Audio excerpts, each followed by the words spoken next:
Salut, c'est Florian, bienvenue dans cette nouvelle vidéo. Dans cette vidéo, je vais te présenter le top 10 des actions de l'ETF Lyxor Stocks Europe 600 Industrial Goods and Services. Qu'est-ce que c'est que cet ETF? C'est tout simplement un ETF, donc un panier d'actions sur le secteur des biens et services industriels. C'est les 103 meilleures actions de ce secteur. Parmi ces 103 actions, il y en a évidemment qui sont plus grosses que d'autres, des sociétés qui sont plus grosses que d'autres, donc des pondérations dans le portefeuille de ces 103 actions qui sont plus importantes. Les 10 plus grosses actions de ce portefeuille, je vais te les donner aujourd'hui, je vais te dire quelles sont-elles tout simplement, lesquelles sont intéressantes et lesquelles actions sur lesquelles j'investirais personnellement si je devais en sélectionner certaines, selon du coup mes critères qui me sont propres. Et je vais finir par te donner la performance de cet ETF sur 1 an, 5 ans et 10 ans. Tout d'abord, les 10 actions, tu peux les retrouver en début de description si jamais tu veux les lire plutôt que les entendre. Donc tu peux faire les deux, tu peux m'écouter en train de les dire. La première, c'est l'action Siemens. La deuxième, c'est Schneider Electric. La troisième, c'est Airbus Group. La quatrième, c'est ABB Ltd. La cinquième, c'est Adyen. La sixième, c'est Deutsche Post. La septième, c'est Safran. La huitième, c'est Experian. La neuvième, c'est DSV. Et la dixième, c'est B-System. La première, c'est donc Siemens, comme je te l'ai dit, c'est une action qui m'intéresse personnellement, qui répond à mes critères et donc sur laquelle je vais investir quand il y aura une baisse de marché et qu'elle deviendra intéressante. Idem pour la deuxième qui est donc Schneider Electric. La troisième, c'est Airbus Group, cette action ne m'intéresse pas. La quatrième, ABB Ltd, elle est moyenne. Je ne dis pas qu'elle est bonne ou qu'elle n'est pas intéressante. Elle ne correspond pas à mes critères. Elle n'est pas suffisamment intéressante pour qu'elle fasse partie de ma watchlist ni de mon portefeuille. Donc pour l'instant, je ne compte pas investir dessus, mais elle peut être intéressante selon ton profil d'investisseur. Ensuite, on a Adyen. Adyen ne m'intéresse pas.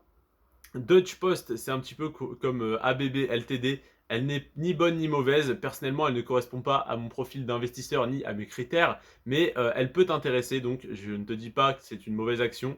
Je te dis simplement que je n'investis pas dessus. Ensuite, il y a Safran qui ne m'intéresse pas, Experian qui ne m'intéresse pas, DSV qui ne m'intéresse pas et B-System qui est moyenne. Pareil, je ne compte pas investir dessus, mais je ne te déconseille pas non plus d'investir dessus parce que tout dépend de tes critères et de ton profil d'investisseur une fois de plus.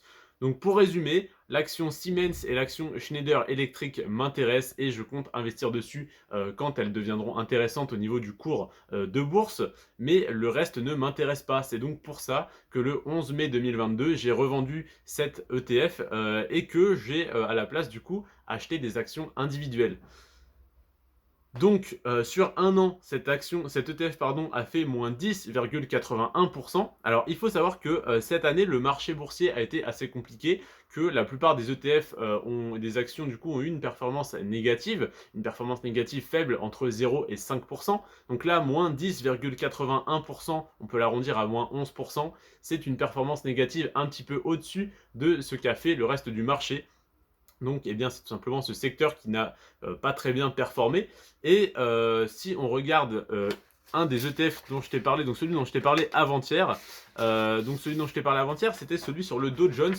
Il y avait dans cet ETF 1, 2, 3, 4, 5 et 6 actions qui m'intéressaient et sur lesquelles je compte personnellement investir. Et l'ETF a fait plus 10%, plus 9,90%, 9,86% sur cette année. Donc, il y avait plus d'actions individuelles intéressantes parmi les grosses pondérations du portefeuille, donc il a eu une performance positive et de pratiquement 10%. Là, il n'y a que 2 actions qui m'intéressent parmi les 10 actions qui composent principalement cet ETF. Et du coup, la performance est de moins 10,81%, donc presque moins 11% pour cet ETF, tout simplement parce que les 8 des 10 plus grosses actions de cet ETF ne m'intéressent pas, ne sont que peu intéressantes. Donc c'est pas parce que c'est les plus grosses boîtes du secteur que c'est les plus intéressantes. Si on compare, si tu investis sur Johnson Johnson, tu vas être extrêmement rentable, l'action extrêmement intéressante, alors que pendant la crise du Covid, Johnson Johnson c'était un petit vaccin pas terrible que pour une certaine catégorie de personnes, puis au final il fallait un rappel d'une autre dose, donc voilà. Donc au final on pourrait se dire Johnson Johnson pas terrible, voilà, pas très intéressante. Eh bien Johnson Johnson c'est une boîte extrêmement intéressante en bourse et comparément à Pfizer ou Moderna par exemple, du coup, surtout Pfizer que je connais, Moderna je sais même pas si c'est en bourse, mais en tout cas Pfizer qui est introduite en bourse, qui n'est pas très intéressante. Johnson & Johnson est extrêmement intéressante. Donc voilà, c'est important de s'intéresser également à ce qui se passe derrière l'entreprise et pas simplement ce qu'on en entend.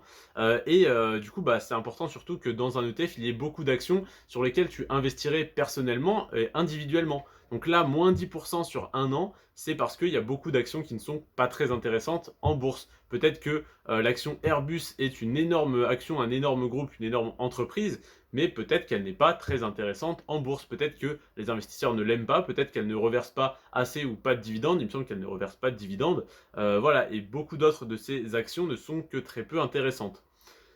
Donc moins 10% sur un an, moins 10,81% même sur un an.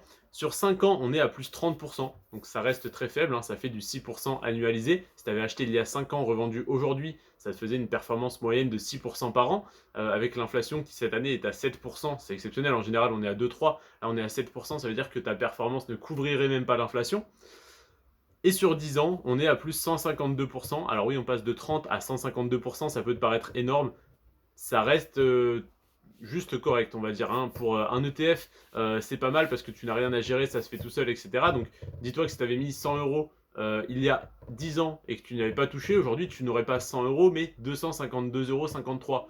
C'est bien, tu aurais gagné 152,53 euros, mais tu aurais pu faire bien mieux sur des actions individuelles. Faut-il encore savoir les choisir? Et c'est donc pour ça que je suis là. Je te fais des vidéos où je t'apprends comment les sélectionner, des vidéos où je te les analyse et où je te donne simplement le résultat brut en te disant tiens, telle action et telle action sont meilleures que telle action et telle action. J'investis personnellement dessus, c'est pas un conseil maintenant, fais ce que tu veux.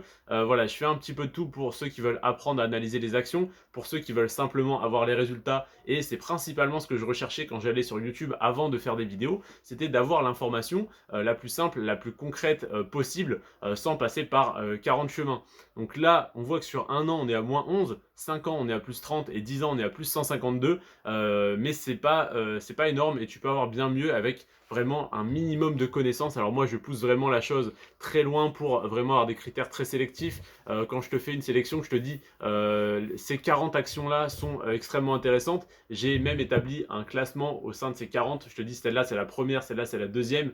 Donc c'est des centaines d'heures de travail, tu n'imagines même pas. Je le fais avec plaisir parce que je sais que je le fais pour moi, mais je le fais également pour vous. Et la meilleure manière que tu as de me remercier, c'est de t'abonner à la chaîne, de liker les vidéos et d'en regarder un maximum, évidemment que celles qui t'intéressent, mais plus tu passes de temps sur la chaîne, plus ça m'aide à la développer. Je te remercie en tout cas de m'avoir accordé ton temps pour regarder cette vidéo. Prends soin de toi et de tes finances. Moi je te dis à demain. Ciao.